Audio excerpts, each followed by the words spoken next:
Yeah, yeah, yeah, yeah, yeah. Yeah, yeah, yeah, yeah, yeah. Woo. Vinny Cuevas, yo. Vinny's views, yo. Yo. Came from humble beginnings, the South Bronx, Vinny Cuevas, Puerto Rican descent with big dreams, a go-getter. Gotta know where you've been, so you know where you're going. Hustle hard is the motto, popularity's growing. He talk about them politics, healthcare issues, now we lit. Mets and Yankees, Nets and Knicks, Giants, Rangers, championships. Major views, conservative. Everybody got their own life to live. A closer look, like you're zooming in. I don't know about you, but I'll be tuning in to Vinny's views. Vinny's views, I'll be tuning into Vinny's views. Vinny's views, make sure you listening to Vinny's views. Vinny's views, I'll be tuning into Vinny's views. Vinny's views. Vinny's views. Vinny's views, I'll be tuning into Vinny's views. Vinny's views, make sure you listening to Vinny's views.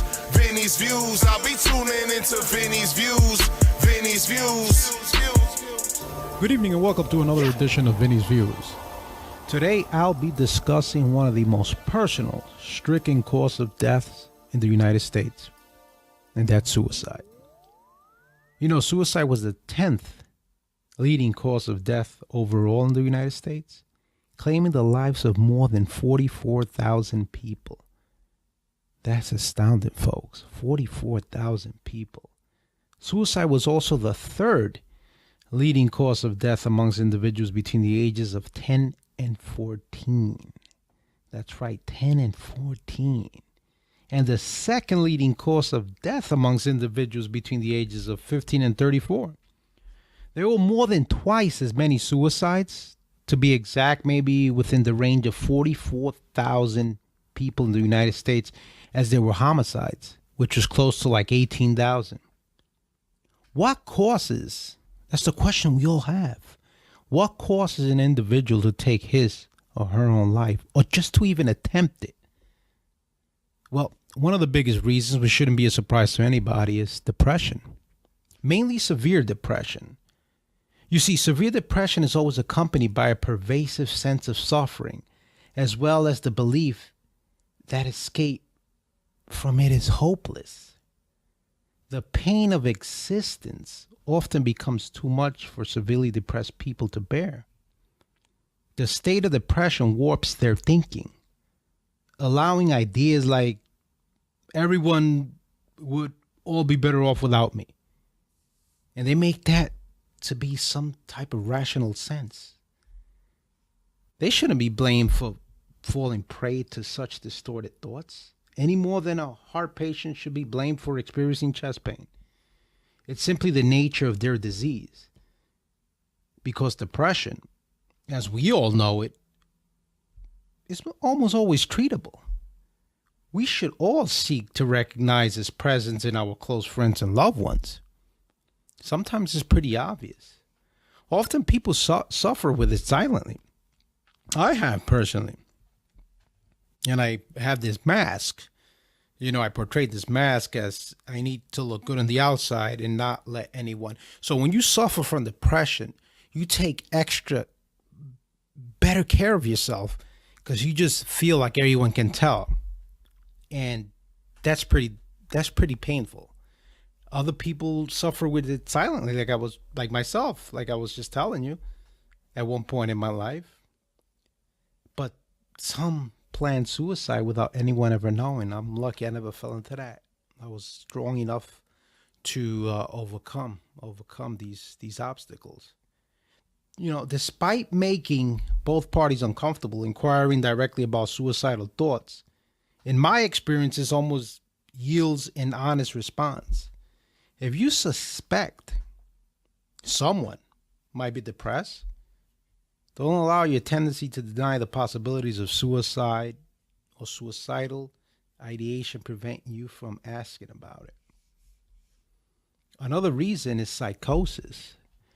You see, psychosis is much harder to mask than depression and is arguably even more tragic.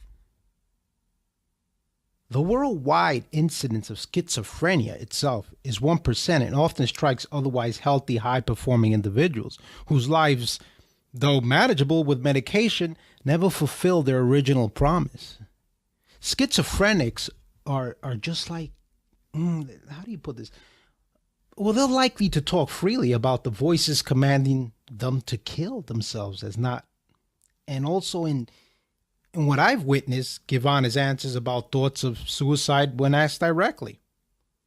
Psychosis, too, is treatable and usually must be treated for schizophrenic to be able to function at all.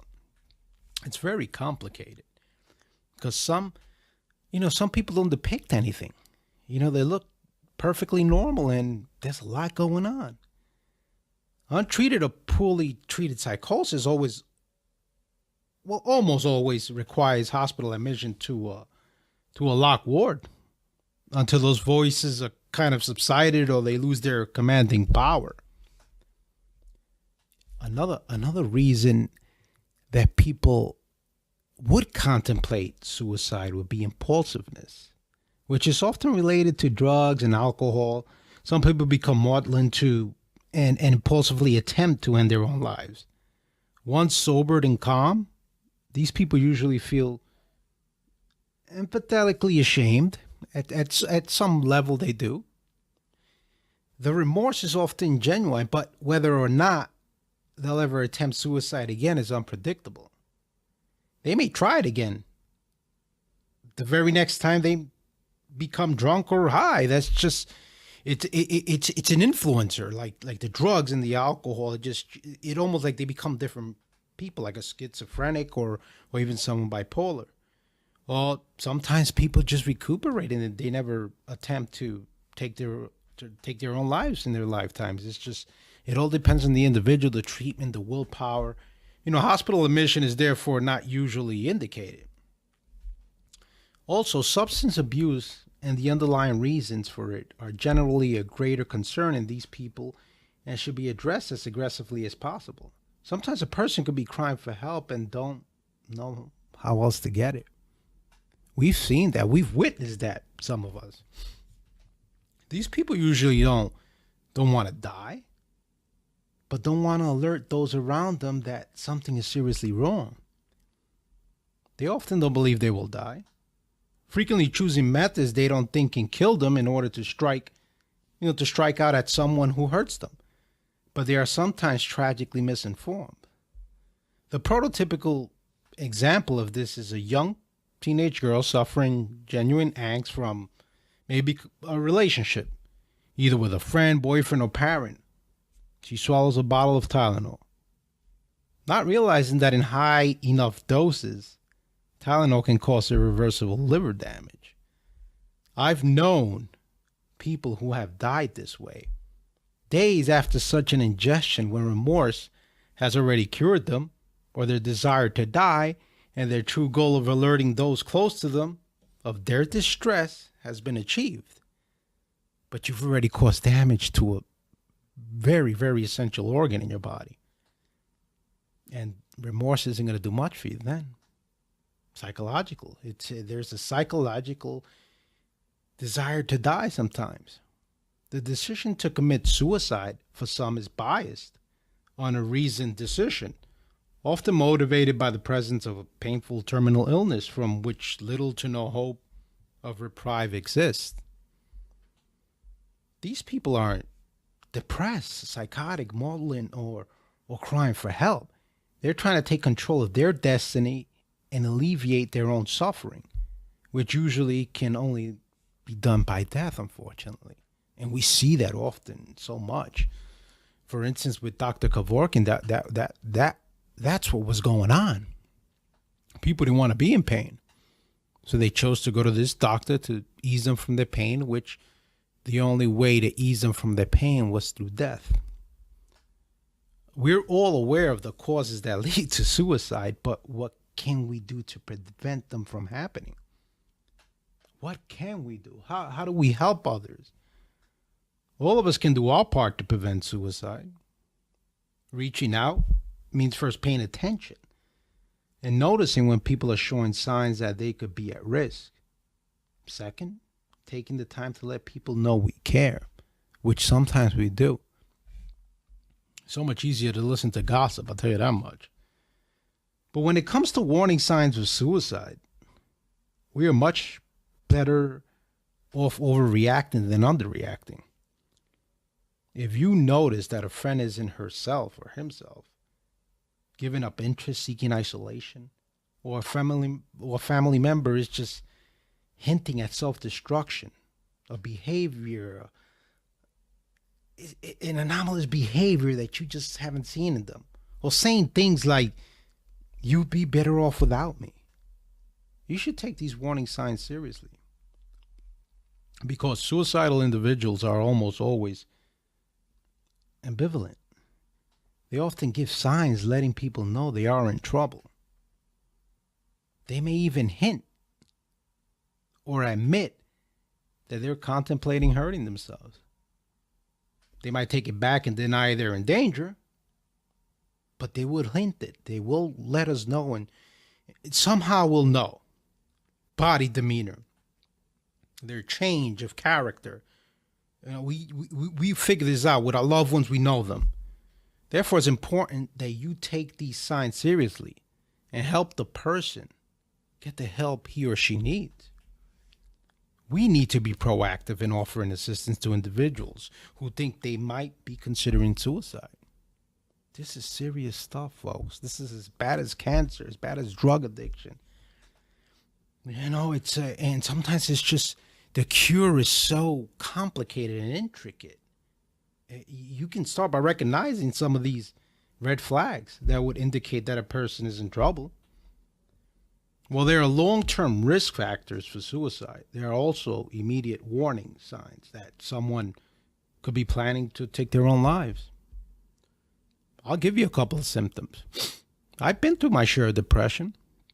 Never had suicidal thoughts, but I've had symptoms of depression, and I can relate some to you on a personal level that will make you reach out to someone because you no longer can help yourself. And trouble sleeping is one of them. A lot of us suffer from insomnia, and we just so much going on in our lives we can't sleep well. But there's a pattern, like trouble sleeping. How well do we sleep represents us. Your overall level of arousal. People who are suicidal are in an anxious, overactivated state in which they are anxious and agitated, struggling with tolerating or regulating unbearable psychological pain. They're desperate, folks, and they're desperate for a solution. This can make it hard for them to sleep, which in turn, it just in turns it exacerbates. It's just the difficulty that they're experiencing trying to calm these feelings. Some people make preparations, believe it or not. Any actions people take toward ending their lives should be taken seriously. If a friend jokes that they're going to kill themselves tomorrow, the threat should not be taken lightly, because that's not a joke. If they purchase a weapon or obtain any dangerous substance, these are serious signs. They could hurt themselves. If they're giving away their possessions or saying goodbye, these are true causes for alarm. There's always that one person who appears hopeless. If someone perceives their life or situation as hopeless, they may be at risk. Keep in mind, what may seem hopeless to them may not appear hopeless to you. Try to see the crisis from their point of view as they experience it. Being ignored by society leads to isolation. The person creating distance between himself and other people. Do they spend time in isolation, retreating from friends or loved ones? Do they feel like they don't belong? When people are alone, they are more likely to listen to their critical inner voice or anti-self and fall into suicidal trance. These are the studies, and this is real. Some people start to think that others, their closest family or friends, are better off without them. They are at high risk for suicide. If they feel like they are burden to others, they may listen to this thought rather than realize how much pain their loss would cost a loved one. People who lose loved ones through suicide face a difficult grieving process. When you suspect someone is in trouble, you can offer them support and assistance, getting them help. Simple as that. Even if you can't do it, you get them help. If you're concerned, you should ask directly if they're having thoughts about suicide. Hey, you never know. They might confess to you. Open up. Open the subject, Look them in the eye and show them you care and want to be there for them. You should do what you can to help people feel safe and free to talk. You have to make them comfortable. You should be careful not to put the person off by trying to talk him or her out of it. You just bear with them. You listen to them. Instead, you should really just hear them out. Hear their crisis and their feelings. What is the present crisis as they see it? You should reflect back to them what you are hearing to show that you really want to understand. As you get them talking, you also want to look for signs that part of them wants to live. You can ask them what has made them feel better in the past and offer to help them try those things. You can take a walk with them or just sit around, breathe together. Anything that will help them start to feel calm. This might mean just sitting and being with them in their pain. It's important not to leave them alone, folks. We shouldn't do that. These people are at one point in their lives, they never saw themselves ever or ever thought about being in this situation. We might have not either, but there's no saying it can happen. We can't say that about ourselves. That's just our lives. One minute our lives could be all roses, the next minute could be really dark. Life's sudden, current, and personal events change our moods and concerns. Some of us can't handle it better than others, but it's an overwhelming state that picks people apart. Each of us can play an essential role in helping those around us who struggle with these emotions on this journey to survive. And I've known people who've lost loved ones due to the negligence of that shield that we have towards our loved ones because we don't believe they're able to do it. But then when they do it, it's just too late, and the conscience kicks in, and what if, and you live your life like that, and it's just so tragic.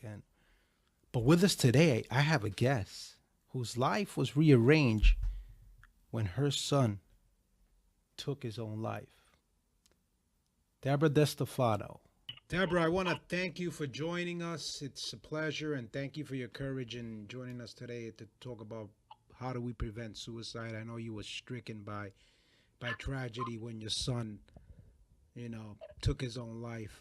Maybe you can explain to us exactly what happened from the moment you felt the warning to, unfortunately, the end of his life. Hi. Oh, you're welcome, Vinny. Well, it's not like, he just tried it that once and, it was, a few times, I believe that people just don't, try it once and they succeed. I think that they try it several times and then they succeed. Yeah. Unfortunately. So, let me ask you, is it a pattern? Is there a mental instability that leads them to their first attempt? Well, what happened was my son was very intelligent and very loving and very kind and very generous and really a good kid. And, he got caught up with some pot and booze, as most teenagers do, and, right. some of the pot was laced with some stuff, and supposedly it caused some kind of chemical imbalance. And, he went into the hospital, and from there, the big pharma took over, and, and these kids that are over 18, they try and make their own decisions, and, the hospitals really don't want to talk to the parents anymore, and, yeah, because of course then they load them up on the medications and turn them into zombies, and, and that's when it all begins, that's when really a lot of the mental stuff begins, because they fall into a depression where they think they're different, and, Correct. So when you then say... they realize they can't drink anymore, they can't party anymore because they're on medications. Their whole life changes, and they're not ready for that. They're young people, Of course. So when you say the form, let's say when they're 18, they're able to make their own choices. So the doctors, like you said, don't want to speak to the parents. So they catch them. They catch them at a vulnerable state where they'll plug them with all kinds of medication, which leads to worse things, unfortunately. Obviously, right? So, so what we do then? Do we allow our children, whether they're adults or not, they're under our supervision? So do we allow them to ingest these medicines? Let's say opioids, which is one of the reasons sometimes for the pain, and even antidepressants can sometimes lead to. That's just a mask to me. I don't think antidepressants does much. It might help a little, assist, but it doesn't cure you. No, I mean, what I went through with my son was from, like I said, when he was 21, he didn't kill himself until, he didn't succeed until he was 29. So it was, oh my God. It was a lot of years of in and out of the hospital, and a lot of suicidal attempts, and different medications. They treated him as a guinea pig. Well, if you take this, then you got to take that to bring that one down, and before you know it, he's like on all these medications. And me, I used to fight with the doctors anyway, and because he gave me permission to talk to the doctors, and Correct. he was getting better, and then there was times when he wasn't getting better, and the more scripts they write, the more money they make. Absolutely. So Absolutely. in the end, it was like, he used to cry to me, I can't take this anymore, Ma. I just can't do it anymore. So do you attribute one specific thing to him committing suicide, or is just a variety of things in the years of suffering that just all accumulated and they said this was it? Successfully. Well, they diagnosed him with depression and chemical imbalance, and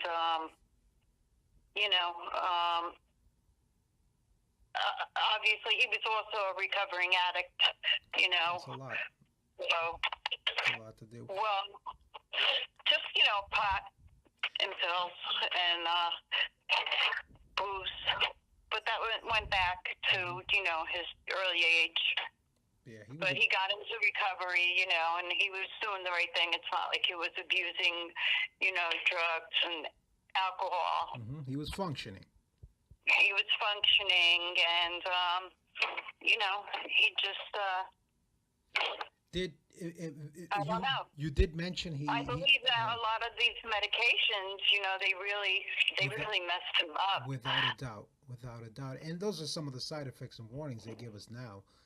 But you did say he attempted his life he was unsuccessful several times.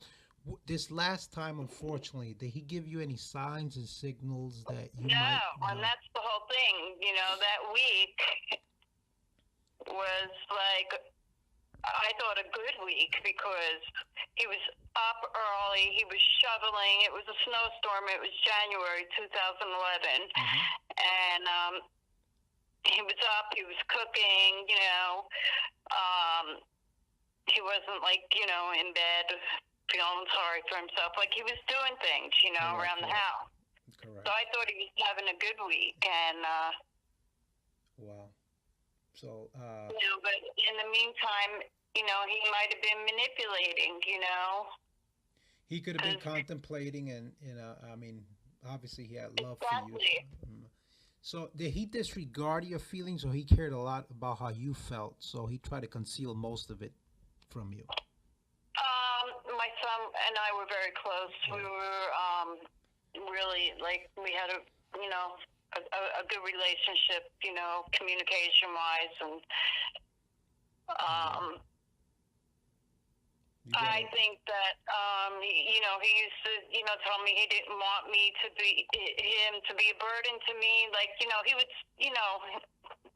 although he was never a burden. I mean, sometimes it got overwhelming. Because we was going to the hospital every couple of months to change medications. Things like that, but. And you did also mention to me, you also mentioned to me that your mother also lost her life due to suicide. So yeah, that was a whole different ballgame, though. I mean, my mother, was abused by my father, physically and mentally, and she had 8 kids, and that we're going back to the 70s now. Like a whole different ballgame. But although they did put her on some medication then too. normally, but yeah. and normally everyone who has taken a life has been on some sort of medication. That's I've dealt with depression, very rough thing to deal with. I've dealt with it cleanly. I tried meds for a little while. I didn't like the side effects. I didn't like the robotic feeling. And whenever you don't have feelings, I just feel it's not normal. You need to feel, and even if it's pain. Exactly. So I never witnessed that part of of being chemically imbalanced, and thank God. And I try to spew that on my children who have their sorts of OCDs and anxieties, but I hear these stories, and the power that you're giving me right now, because look, we all know once you lose your child and half of you is gone. There's no recovering. Right. You learn to deal with it daily, I'm assuming, but that half of your that half of your life is gone. And someone like yourself, you can't bring your son back, but you can also prevent somebody else's son from going through this, because maybe some other parent will be more alert. Like you mentioned, that week that he unfortunately took his own life, he gave you no signs. So that doesn't mean he was doing well. I mean, we watched TV together that night, and then I went upstairs. I went upstairs to my room, and he went to bed. And the next morning, I woke up to go wake him up and give him his medication, and he wasn't in his room. And I was like, "Oh, where is he?" And so I went down to the basement because he smoked. He was a heavy smoker, and he wasn't down there. I'm like, well, where is he, And I'm like, I know he wouldn't leave because we had a major snowstorm. There was, and then I went into his room, and, that's when I found him again. And, when I went back in his room again, I found him. He was, he hung himself. And there was, he was, when you found him, it was probably, obviously it was late. There was no resuscitation process or nothing, right? It was a done deal. Yeah, no, I didn't hear him do this, I mean, I was upstairs, and when I woke up, it was like, what the frick, it was horrible. It was horrible. And listen, I empathize with you. I mean, I don't even want to begin to imagine what that feels. I can't tell you I know what you feel, because I don't. I can feel the pain, but I can also feel your power. And like I said, you have so much strength, and this is amazing because. Well, because I mean, he's come to me in dreams. He's and he's told me in his dreams that he's happy now. I believe in, Lord Savior and all that, and I really truly believe he's at peace right now. He really is. He was suffering.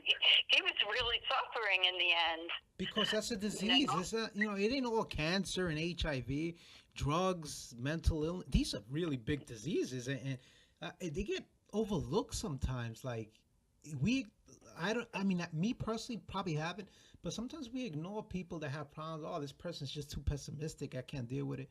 But you never know. You could be the person that saves this person's life. And we shouldn't, like I mentioned before, we should never ignore signs or warning signs. Whether you think they're lying or not, Right. there's some sort of process going through their mind that they're thinking this. And the last thing you want to do is have a conscience. You did what you could do as a mother and beyond.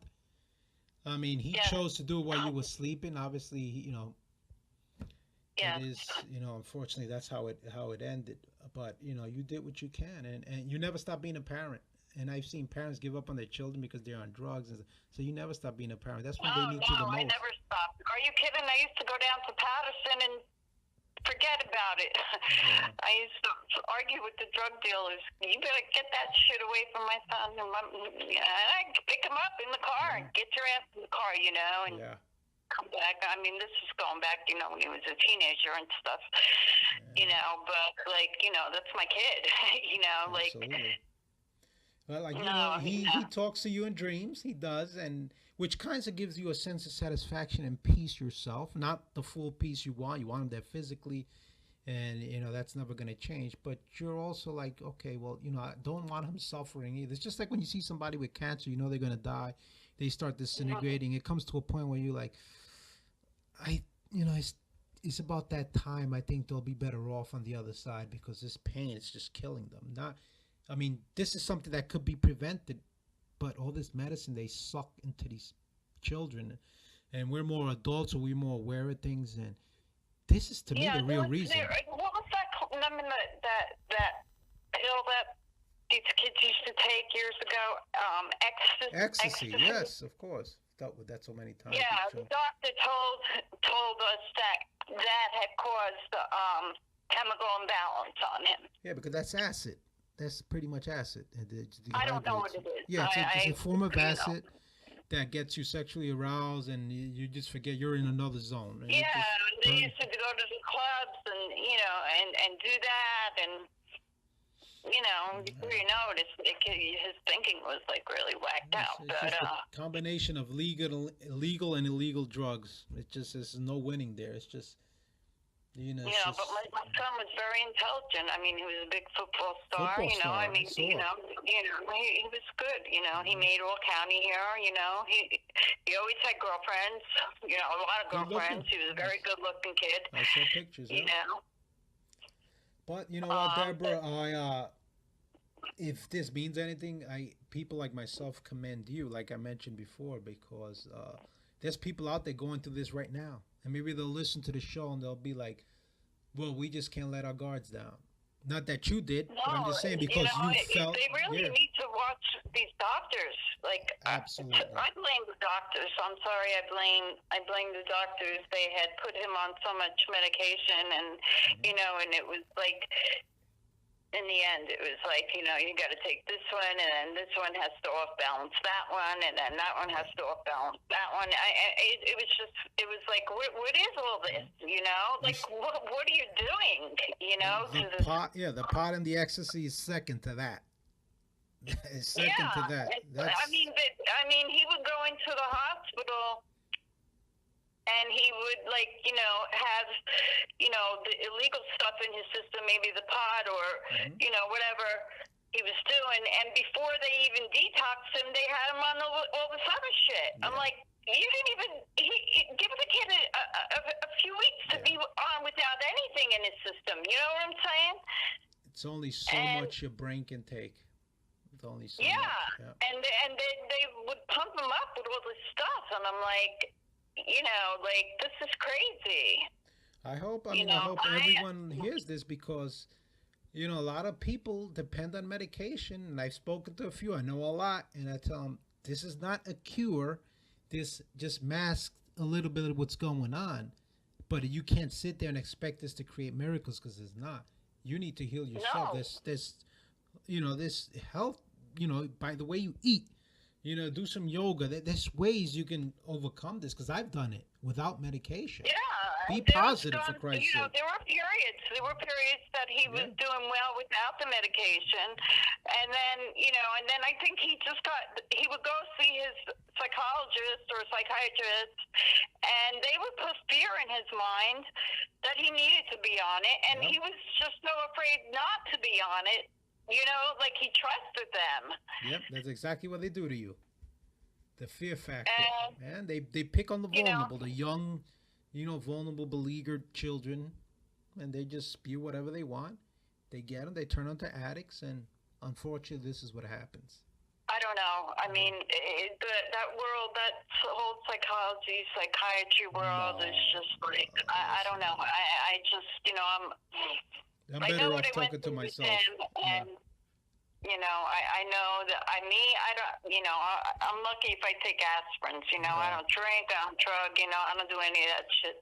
Good for So you. I'm a firm believer in healing, Natural healing. natural That's what healing, we're and yep. We don't need all that garbage in us. Yep. Well, Deborah, listen, I want to thank you for this courage, because not everyone can come on and just talk about this. And no, I just I see with these kids, like these young, they're not kids, they're young adults. I'm not going to call them kids, they're young adults. I see what they go through, when they. Yeah, and we need to create awareness. We need to find a way where, we can't ignore it. We can't ignore it. It's just not the illegal drugs that are killing them. The legal ones are killing them even quicker. So I mean, look at the bottles. It says right on there, may cause suicide. oh my God. Or whatever. However The side it's effects to worded. everything is not worth taking anything. Is the way I look at it. And Yeah, but there are people. I mean, I can't. For me, I'm only speaking for me. Yeah, I you know can. for me. Yeah, it works Other for people others. might need it. I'm not a doctor. I'm not a psychologist. I'm not a psychiatrist. Not at all. I don't judge. But if you ask me how I feel about it, I'm gonna let you know how I feel about it. I don't judge anyone. There's people who feel okay on the medication, and more power to them. I try to tell them, help yourself out. Eventually, you won't need it. Is what I tell them. Eventually, you won't need it. You'll have enough willpower and brain power to overcome the demons, and because there's always someone out there doing worse than we are, that are dealing with problems, that can't afford medicine, that have to deal with it, naturally. So, let's hope. I just don't understand how how it has to be like one medication and then another one and then another one to offset the other one, and then before you know it, like you said, you're getting all these different side effects. I mean, he's a young guy, The greed, the money, the big pharma, that's what it's all at. They could find a cure to anything, but they don't want to. Why should they? They'll lose tons of money. Deborah, it's always a pleasure, my dear. Okay, thank you for your story, and we will touch a lot of people on this one. Okay. I appreciate it, and God bless you. God bless you too, Vinny. Bye. Thank you, and bye-bye. You heard it, folks. Takes a lot of courage from a woman who lost her son, who dealt with it for 8 years. God bless Deborah and all those people out there going through the same ordeal. There's hope. If you're breathing, there's hope. And God bless you all. That's all the time we have now. And always remember, folks, I'm Vinny. These are my views.